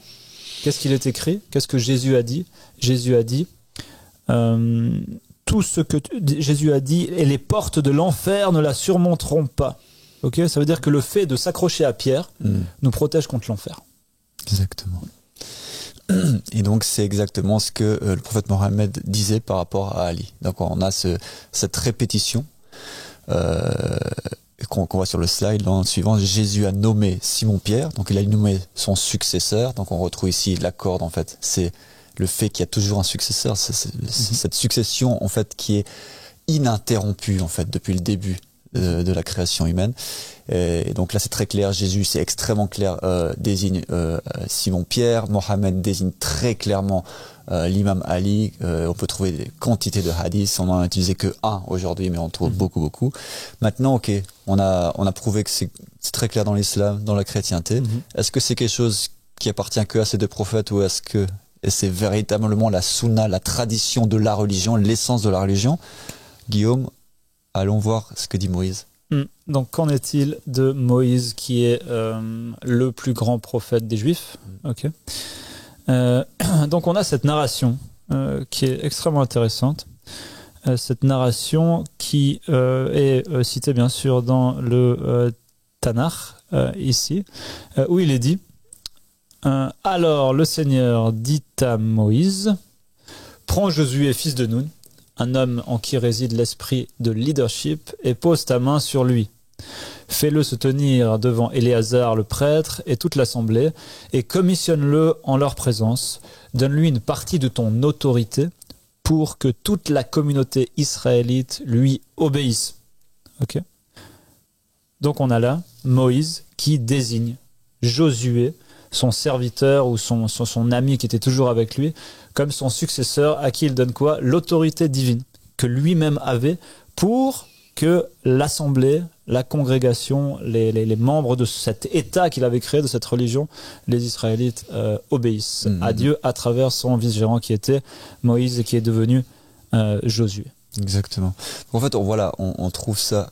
Donc là, c'est un autre hadith qui parle de la même chose, une autre narration. Donc après la mort de Moïse, serviteur de l'Éternel, l'Éternel dit à Josué, fils de Nun, l'assistant de Moïse. Moïse, mon serviteur, est mort. Maintenant donc, toi et tout ce peuple, préparez-vous à traverser le Jourdain pour entrer dans le pays que je vais leur donner aux Israélites. Je te donnerai tout endroit où tu poseras le pied, comme je l'ai promis à Moïse. Ton territoire s'étendra du désert au Liban et du grand fleuve, l'Euphrate, tout le pays des Hittites, jusqu'à la mer Méditerranée à l'ouest. Personne ne pourra te résister tous les jours de ta vie. Comme j'étais avec Moïse, je serai avec toi. Donc c'est très très clair. Comme j'étais avec Moïse, je serai avec toi. Je ne te quitterai jamais ni ne t'abandonnerai. Sois fort et courageux, car tu conduiras ce peuple à hériter du pays que j'ai juré à leurs ancêtres de leur donner. Donc voilà, protection divine, autorité divine, clair médiateur entre Dieu et le peuple. C'est cette corde en fait, c'est une corde, cette corde, et c'est marrant parce que cette corde de Dieu qui est cet homme en chaque époque est aussi on peut dire verticale, aussi horizontale. C'est un fil conducteur en fait, cette corde, et c'est cette succession de prophètes les uns après les autres depuis l'an 0, si on met Adam l'an 0 jusqu'à aujourd'hui. Il y a eu continuellement en fait un fil, une corde sur lesquels se sont alignés ces prophètes, ces messagers qui étaient là, des médiateurs, qui étaient en leur époque la porte du salut. Encore un autre terme qui c'est intéressant parce qu'on parle de cordes aujourd'hui. Pourquoi? Parce que le Coran parle de cordes, parce que le prophète Mohammed parle de cordes. On vous dit que Jésus a parlé de pierre. On vous dit que Abba Sadiq alayhi salam et les Ahl al-Bayt ont souvent parlé d'un autre concept qui est plus ésotérique, qui est l'Esprit Saint, ou l'Esprit de Dieu que Dieu avait placé en Adam, et qui est en fait ce concept principal qu'on essaie de vous expliquer aujourd'hui comme d'autres jours, qui est que certes, un prophète, un messager, un envoyé de Dieu, un successeur meurt. Ok. Mais par contre, Dieu ne meurt pas. Exact. Okay. Et comment est-ce que Dieu ne meurt pas dans le sens où Dieu ne part pas, ne se rend pas absent de ce monde en passant son esprit d'un messager à l'autre. Et c'est comme si cette corde, en fait, elle passait d'un messager à l'autre et qu'elle était toujours présente. Comme un esprit, en fait, invisible mais visible, décrit mais mal compris, qui est cette corde de Dieu à travers les âges. Et on va voir ça en images en fait, pour que les téléspectateurs nous comprennent vraiment, avec des images qui sont des images que nous avons prises, ou plutôt que Abba Sadiq alayhi salam a prises dans des traditions différentes, juives, chrétiennes, islamiques, et qui ne sont pas des images que nous avons fabriquées, mais ce sont des images que vous pouvez trouver par vous-même à l'écran. Donc qu'est-ce qu'on trouve, qu'est-ce qu'on voit ici? On dirait que ces trois images sont très similaires en fait. Qu'est-ce qu'elles décrivent? On a ce moment en fait de la succession, c'est ce moment de la bénédiction, de la transmission de ce témoin, de cette corde, on pourrait dire de cet esprit. Donc en haut à gauche, on voit très clairement, donc c'est Moïse qui transmet à Josué en fait son autorité dans le désert. Ensuite, image extrêmement similaire, les postures, toute l'image est extrêmement similaire. Jésus qui transmet là les clés à Saint-Pierre, son successeur encore une fois. Et dans la tradition islamique, l'image est un peu différente, mais est très très claire aussi. Il y a toujours un peuple, il y a toujours en fait l'ensemble des croyants en fait, l'assemblée des croyants qui est autour, et le prophète Mohammed qui lève la main de l'imam Ali, qui le désigne en fait comme son successeur, c'est le porteur de la lumière en fait. Et ces deux autres images, peut-être tu peux les décrire aussi, Guillaume. Donc voilà, on a vu Moïse, on a vu Jésus, on a vu Mohammed et leurs successeurs respectifs, et on voit que ça s'arrête pas là, mais là on a 3 autres images qui décrivent ici, pour la première image en haut à gauche, Jacob, qui désigne son fils Joseph. Ok. En haut à gauche, c'est Isaac et Jacob. Pardon, Isaac et Jacob. Et ensuite, en bas à gauche, Jacob et Joseph. Tout à fait. Et puis sur l'image de droite, nous avons David, en fait, qui est désigné par Samuel. Donc on voit bien que ces images, de nouveau, ce sont des images qui sont créées par ces religions, par ces religieux qui croient en ces prophètes et qui font des peintures pour représenter quoi? La succession d'un homme à un autre.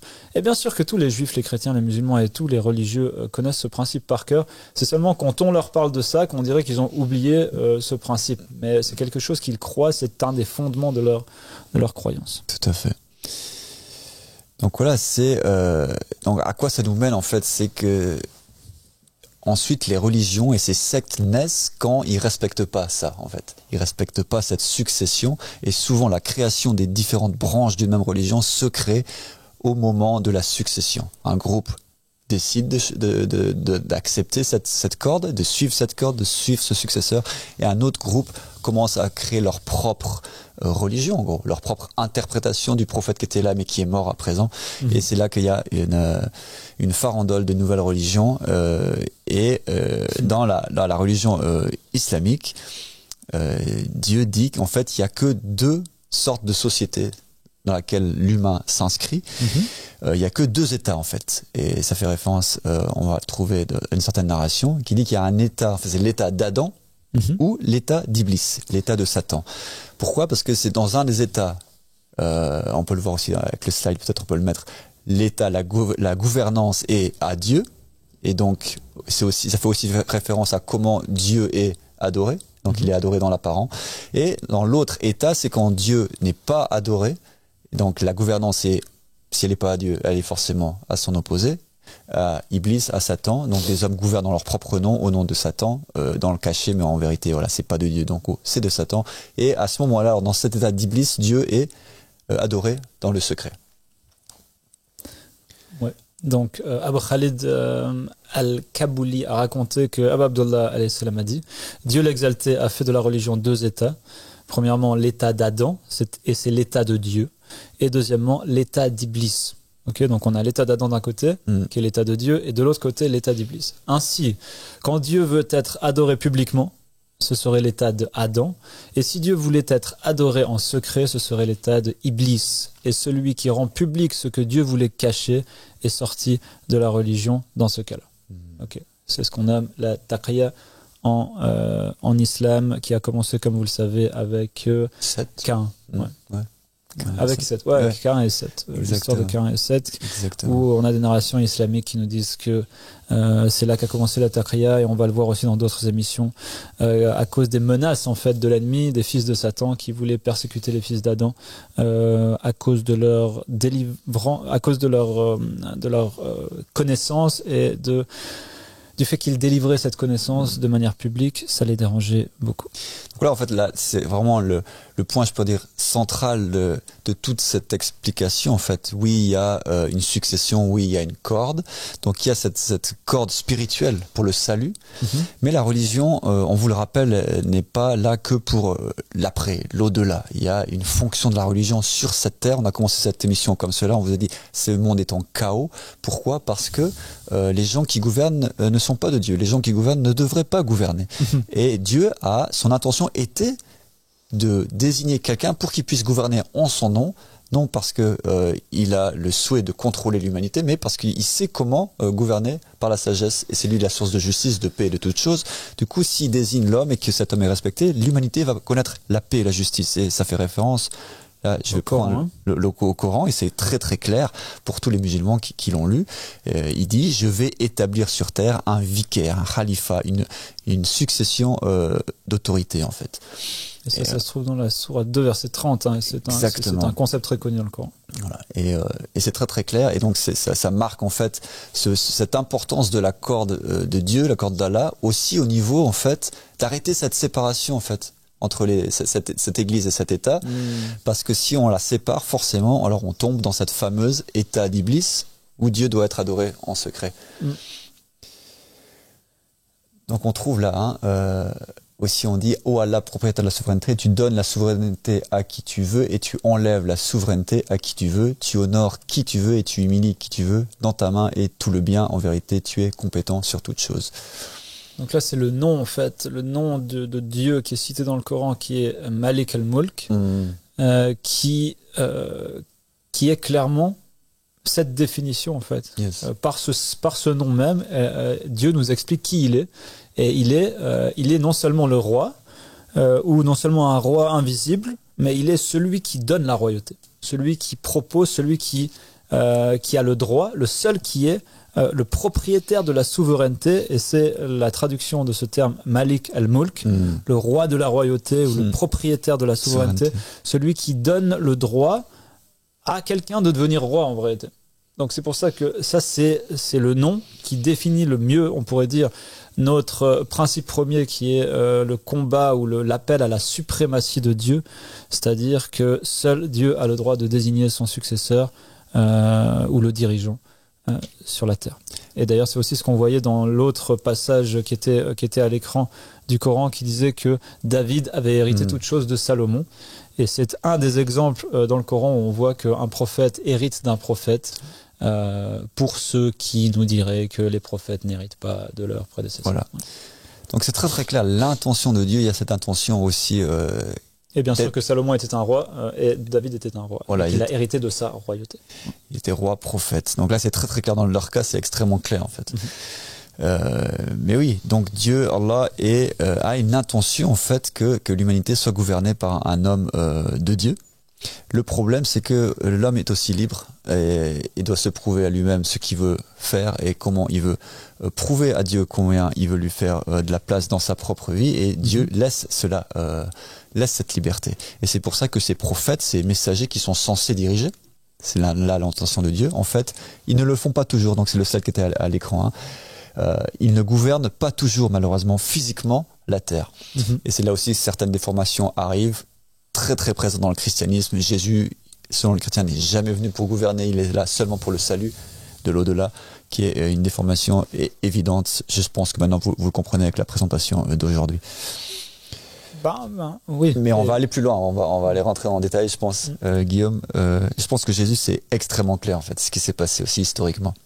Ouais, c'est extrêmement clair, et puis on peut bien comprendre aussi qu'on vient de vous parler de l'état d'Iblis et de l'état d'Adam, et on voit bien que malgré que la religion catholique est devenue une religion dominante et qu'elle est devenue la religion de l'État, c'est pas pour autant que ça a été un état de Dieu, parce que c'est pas Dieu qui a choisi le dirigeant, et si c'est pas Dieu, ben c'est qui ?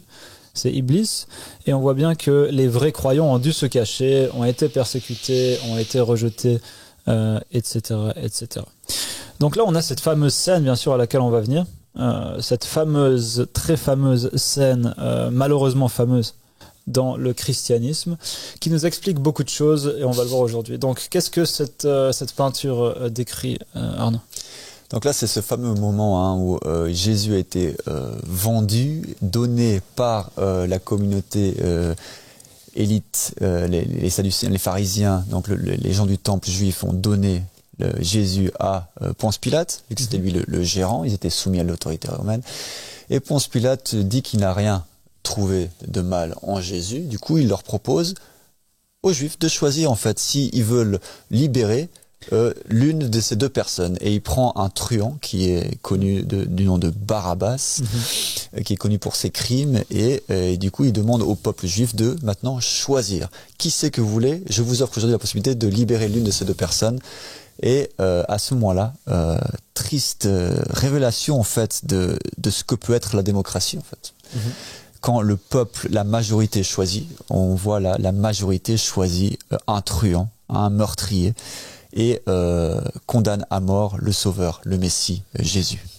Donc là, c'est extrêmement triste et c'est extrêmement, comment dire, ça fait réfléchir, ça pose des questions sur la religion, les religieux, quelle autorité leur donner et comment en fait reconnaître, en plus de ça, le Messie ou le Sauveur ou le prophète ou le messager, parce qu'on voit bien que là, on a une foule de personnes qui étaient au passage des Israélites, des gens qui étaient censés attendre Jésus, qui choisissent de faire mourir leur Messie et qui préfèrent libérer le choix du peuple. Le choix du peuple qui est quoi ? Qui est un truand, un bandit de grand chemin, un meurtrier, quelqu'un qui devrait être emprisonné et qui aurait bien sûr, si on avait dû choisir entre Jésus et Barabbas, recevoir la peine que Jésus a reçue, ou que son feu semblant sur la tradition islamique a reçu. Donc ici, qu'est-ce qu'on voit ? On voit que, comme tu l'as dit, la démocratie, ou ce qu'on peut appeler le choix du peuple, n'est pas nécessairement toujours la meilleure solution, parce que quand on a affaire à des gens mal intentionnés, avec un mauvais choix à la base, où on peut que choisir entre deux personnes et qu'on a affaire à une haine raciale, une haine sociale, une haine religieuse contre une personne en particulier ou contre un groupe, là c'était une personne, ou c'était un groupe en vérité parce que Jésus représentait des milliers de personnes qui croyaient en lui à son époque, qui ont d'ailleurs été persécutées par la suite. On voit bien le danger de ce système qui est de proposer le choix des gens. Et on voit plus que ça, on voit que même les érudits, même les érudits religieux qui étaient des experts de la lettre, qui connaissaient par cœur comment le Messie devait venir, ont été les premiers à lancer Jésus à la mort. Et c'est là, je crois que c'est une grande alerte rouge sur à qui faire confiance, de qui prendre notre religion. Les savants religieux, les gens qui ont étudié la religion, ne sont pas la corde de Dieu, ne sont pas les portes du salut. Et c'est très très clair dans cet exemple, et c'est clair, très très clair aujourd'hui dans l'islam, c'est très très clair. En fait, c'est très très clair dans toute l'histoire de l'humanité. Les savants religieux ne sont pas les gens qui vous offrent le salut, qui vous guident vers le salut, mais c'est cet homme en chaque temps qui a été désigné par son prédécesseur. Il vous suffit juste de trouver cette lignée en vérité pour trouver cette corde de Dieu. Et du coup, voilà, en chaque époque, il y a un choix. En chaque époque, et maintenant c'est à vous. C'est à nous de vivre sur cette terre, donc c'est à nous de construire sa société, c'est à nous de choisir par qui on veut être gouverné, c'est à nous aussi de choisir si on veut être sauvé ou pas. Et donc, comme le dit Abba Sadiq sur ce slide, il dit donc à chaque époque, il y a un imam, donc il y a un guide.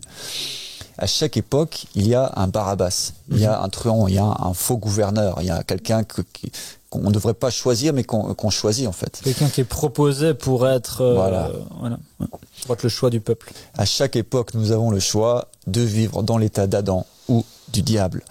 Donc voilà, il y a vraiment cette importance qui est redonnée, qui vous est redonnée, en fait, cette responsabilité qui va de mèche avec votre liberté, en fait. Votre libre arbitre a de grandes conséquences collectivement, en fait. Donc en gros, le résumé de tout ça, c'est que nous pouvons choisir si nous voulons être un ange ou nous voulons être un diable, c'est-à-dire quelqu'un qui, on va le voir, qui se prosterne devant Adam et qui accepte l'Adam de son temps, c'est-à-dire Jésus dans ce cas-là, ou quelqu'un qui diabolise le messager de Dieu et qui est en fait lui-même le diable. Ouais.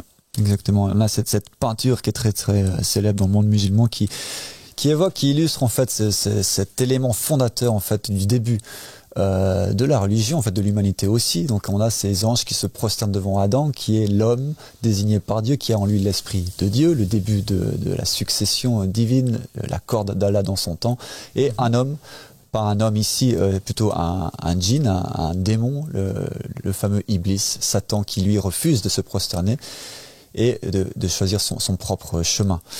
Donc voilà, c'est pour ça que Abba Sadiq disait, on peut être soit un ange, soit un démon, on peut se soumettre en fait au choix de Dieu, à l'accord de Dieu, ou ne pas s'y soumettre. Donc on voit ici que, comme on va le mettre à l'écran, les anges se prosternent devant Adam et ils refusent en même temps de se prosterner devant Barabbas. Et les démons se prosternent devant Barabbas et refusent d'une certaine manière de se prosterner devant Adam. Exactement. Ouais. Donc voilà, on a ce dernier slide en fait qui parle aussi de Mohammed. C'est très très clair ce qu'il a établi, ce qu'il a ravivé. Je crois qu'il n'y a pas quelqu'un qui a ravivé cette essence de la religion comme il l'a fait en fait, et qui a remis au centre en fait cette essence, cette importance de suivre l'homme, l'imam du temps. Et c'est ce que Abba Sadiq fait en son temps aujourd'hui aussi. Il vient rappeler en fait, non pas parce que il le veut, ou non pas par intérêt personnel, mais encore une fois parce qu'il était ordonné et parce que c'est la religion de Dieu, d'appeler à cet homme, à cette suprématie de Dieu, et à soutenir en fait cet homme, à soutenir un homme qui veut unifier l'humanité en fait, et à soutenir un homme qui a la sagesse et la connaissance divine. Et je crois qu'aujourd'hui on est arrivé à un point, même pour les sceptiques, j'ai envie de ici parler peut-être un peu aux sceptiques, et qu'est-ce que vous avez à perdre, même dans un extrême, qu'est-ce qui n'a pas été essayé aujourd'hui dans la société humaine, et tout a échoué en fait. On a tout essayé sauf Dieu. Et ne me dites pas qu'on a essayé Dieu, parce que ce que vous appelez Dieu ou la religion, c'est pas ça. C'est pas ce que l'on propose, c'est pas ce que Abba Sadiq propose. La religion qui gouverne aujourd'hui des pays soi-disant islamiques ou des pays chrétiens ne sont pas religieux, ne sont pas de cette religion. Ils ne sont pas la corde d'Allah, ils ne proposent pas leur salut, et la façon dont ils ont de gouverner ne correspond pas en fait à cette religion originale. Donc, ainsi, nous voyons que Mohammed restaure la vraie religion de Dieu et des prophètes, et également la méthode divine de gouvernance sur la terre. Donc notre exemple, bien sûr, c'est le meilleur des hommes, le meilleur des prophètes, le meilleur des messagers, le sceau de la prophétie Mohammed, que la paix soit sur lui et sur sa sainte famille. Nous suivons un homme qui est son successeur, que Mohammed lui-même a nommé dans son testament qu'il a dicté à l'imam Ali ibn Abi Talib comme le deuxième des 12 Mehdi, Abdullah. Son nom est nommé dans son testament. C'est la seule personne qui est venue et qui a revendiqué ce testament. On va parler du testament dans très probablement la prochaine émission, la semaine prochaine.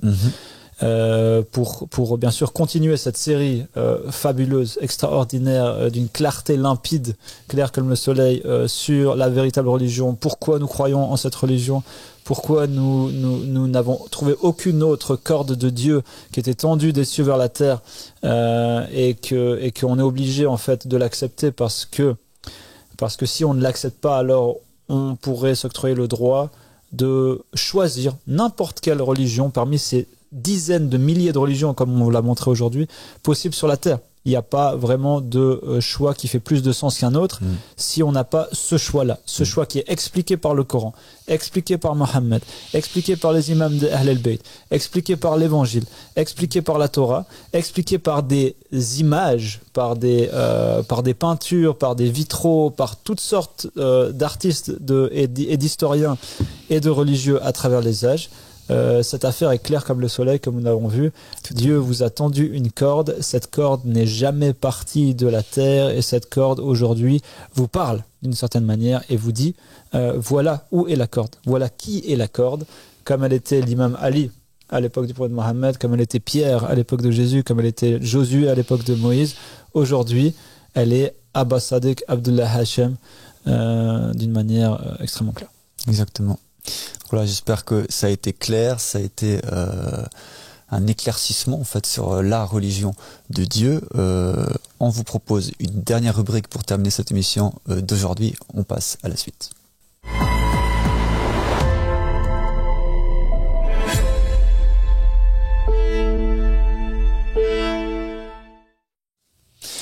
Donc voilà, ça c'est la rubrique Guillaume, c'est les nouvelles de l'état de justice divine, donner un petit peu des nouvelles de notre communauté, de ce qui se passe aussi dans le monde du Caïm, d'Abba Sadiq. On va souvent prendre des articles par exemple du magazine, du Divine Justice Magazine. Exactement. qui parle des croyants, de leur parcours, qui parle de ce qui se passe pour nous aujourd'hui, qui parle de l'expansion par exemple de notre appel, de ses conséquences dans le monde et de toutes ces choses-là. D'ailleurs, on a juste au passage, donc on a ce magazine, Divine Justice Magazine, qui sort tous les mois en format papier. Il est ici là, d'ailleurs. Il est ici, vous pouvez le voir. Ça c'est la dernière édition, absolument magnifique, avec des articles de toutes sortes dans ce magazine que vous pouvez commander. Et vous pouvez aussi l'avoir en ligne sur notre site internet et également pour les francophones, on a traduit en fait. On traduit régulièrement tous les articles qui sortent sur un blog. Le Mahdi est apparu que vous pouvez retrouver aussi dans la description de nos vidéos sur la chaîne YouTube. Ouais. Tout à fait. Donc voilà, aujourd'hui, pour cette semaine, les nouvelles, donc c'est vraiment cette série en fait qu'Abbas Siddiq a commencé. On a un slide, vous allez reconnaître, c'est en cours de traduction en français. Du coup, ça s'appelle le Hall des mystères. Donc on a fait ce slide. Prochainement, on espère pouvoir vous proposer ça au plus vite. La nouvelle série d'Abbas Siddiq. Donc aujourd'hui, on vous a fait on vous a paraphrasé en français. On essaie de vous traduire en français un peu cette première lecture. Et en fait, si vous parlez anglais, si vous avez cette capacité, on vous invite vraiment à aller sur The Mahdi Has Appeared, la chaîne YouTube. Donc il y a des trois premiers épisodes qui ont été publiés déjà de cette série. Les enregistrements sont en cours pour la suite. Du coup, on vous invite aussi à jeter un coup d'œil du côté anglais. Et si vous êtes patient ou parlez que français, on va vous traduire ça tout bientôt. Dernière chose qu'on vous propose aujourd'hui, on va prendre rapidement un des articles qui a été publié dans Divine Justice Magazine, qui est aussi sur le Mardi est apparu, notre blog. Et c'est un article qui parle en fait, qui fait lien avec le thème du jour, le thème de la semaine. C'est une religion, la religion d'Abbas Siddiq. Pourquoi cette religion attire aussi autant de jeunes? Et je pense que c'est un gros problème aujourd'hui dans la religion. Si on rentre dans les églises, c'est rempli de vide en fait. Il y a beaucoup d'absence. Et si les gens sont présents, ils sont extrêmement âgés ou d'une génération qui est pas du tout nouvelle. Du coup, voilà, on a quelques slides qui vous présentent l'article que vous pouvez retrouver sur le Mardi Has Appeared, sur le Mardi est apparu, le blog. Donc le titre de l'article, c'est les 5 principales raisons pour lesquelles les jeunes suivent Abbas Siddiq. C'est un article qui a été écrit par l'une des sœurs qui vit ici avec Abbas Siddiq et qui explique pourquoi en fait elle, avec son âge, pourquoi elle est attirée en fait par cette religion, pourquoi elle a rejoint cette religion.